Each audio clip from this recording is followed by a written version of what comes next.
Macaroni వీటితో పాస్తాలు, మ్యాగీలో వేసుకోవడాలు ఇలాంటివే కాకుండా కర్రీస్ కూడా చేయొచ్చు అని నాకు మాత్రం రీసెంట్‌గానే తెలిసిందండి. మీలో ఎంతమందికి వీటితో కర్రీ చేయొచ్చని తెలుసు? కామెంట్ బాక్స్‌లో కామెంట్ చేయండి. ముందుగా ఆయిల్ హీట్ అయిన తర్వాత అందులో ఆనియన్స్ ఏసి గోల్డెన్ బ్రౌన్ కలర్ వచ్చేంత వరకు సాల్ట్ యాడ్ చేసుకొని ఫ్రై చేసుకోవాలి. మన వీడియోస్ చూసే వాళ్ళకి తెలిసిపోతూ ఉంటుంది. నేను ఆనియన్స్ బాగా గమ్మున ఫ్రై అవ్వడానికి సాల్ట్ ముందుగానే యాడ్ చేసేస్తాను కదా! ఆనియన్స్ కలర్ చేంజ్ అవుతున్నాయి అన్న టైంలో టొమాటో పీసెస్‌ని యాడ్ చేసుకొని మిక్స్ చేసుకోవాలి. మూత పెట్టుకొని టొమాటోస్ మగ్గే వరకు మగ్గించుకుని స్మాష్‌లా చేసుకొని టొమాటోస్ బాగా వేగేంత వరకు వేగించుకోవాలండి. ఆన్‌లైన్‌లో ఈ రెసిపీని చూసినప్పుడు చాలా మసాలాలు యాడ్ చేసి, ఏవేవో ఇంగ్రీడియెంట్స్ కూడా ఇందులో యాడ్ చేసి డిఫరెంట్ డిఫరెంట్ వేస్‌లోను, వెరైటీస్‌లోను చేస్తున్నారండి. నేను మాత్రం సింపుల్ ఇంగ్రీడియెంట్స్‌తో సింపుల్‌గా అయిపోయేలాగా ఈ కర్రీని చేశాను. టొమాటోస్ ఫ్రై అయిన తర్వాత కారము, పసుపు యాడ్ చేసుకొని అందులో వాటర్‌ని యాడ్ చేసుకోవాలండి. ఆ తర్వాత అందులో ఈ మ్యాక్రోని యాడ్ చేసేసుకొని డైరెక్ట్‌గా బాయిల్ చేసుకోవడమే.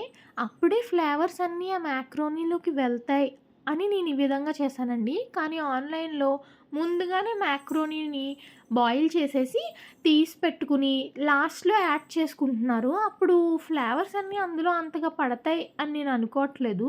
సో, ఇలా నేను ఈ వేలో చేశాననమాట. యాక్చువల్లీ నేను ఈ కర్రీని ఫస్ట్ టైమ్ ట్రై చేస్తున్నానండి. అందుకే ఇలా ట్రై చేశాను అని చెప్తున్నాను.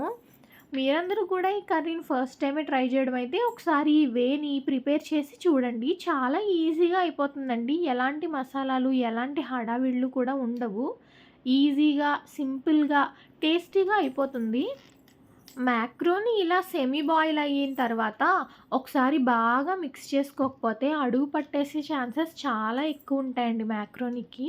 సో, జాగ్రత్తగా అడుగు పట్టకుండా మ్యాక్రోనీని నెమ్మదిగా తీసుకుంటేనే అది మ్యాక్రోని విడిపోకుండా వస్తుంది. లేదంటే పీసులయిపోతుంది. జాగ్రత్తగా మిక్స్ చేసుకుంటూ కర్రీలో ఉన్న వాటర్ అంతా దగ్గరకొచ్చేలాగా మ్యాక్రోని మనం వేసినప్పుడు సైజ్ కన్నా డబల్ సైజ్‌లో పెరిగిపోతుందండి. అలా కంప్లీట్‌గా పెరిగిపోయినప్పుడు మనకి క్లియర్‌గా తెలిసిపోతుంది. ఆ స్టేజ్‌లో మనం స్టవ్ ఆఫ్ చేసుకొని, ఈజీగా సర్వ్ చేసేసుకొని టేస్టీగా తినేయడమే. ఎప్పుడు ఈ కర్రీని గనక ట్రై చేసి ఉండకపోతే, సింపుల్‌గా నేను చెప్పినట్టు ఒకసారి ట్రై చేసి చూసి ఎలా వచ్చిందో కామెంట్ బాక్స్‌లో కామెంట్ చేయడం మాత్రం అస్సలు మర్చిపోకండి. మీ సపోర్టు మన ఛానల్‌కి చాలా అవసరం కాబట్టి, మన వీడియోని షేర్ చేయడం అస్సలు మర్చిపోవద్దు. మన ఛానల్‌ని కొత్తగా చూసేవాళ్ళైతే సబ్స్క్రైబ్ చేసుకోవడం అస్సలు మర్చిపోకండి. ఇంకా ఏమైనా కొత్త కొత్త రెసిపీస్ ట్రై చేయాలి అని గనుక ఉంటే కామెంట్ బాక్స్‌లో కామెంట్ చేశారంటే మన ఛానల్‌లో వీడియో అప్‌లోడ్ చేస్తానండి నేను వాటిని ట్రై చేసి. అలాగే కుకింగ్‌లో ఏవైనా టిప్స్ కావాలన్నా సరే, ఇంకా ఏదైనా కొత్త కొత్త విషయాలు తెలుసుకోవాలనున్నా మన కామెంట్ బాక్స్‌లో కామెంట్ చేయడం అస్సలు మర్చిపోకండి. Simple and tasty macaroni curry మీ అందరి కోసం రెడీ అయిపోయింది. చూడండి. సబ్స్క్రైబ్.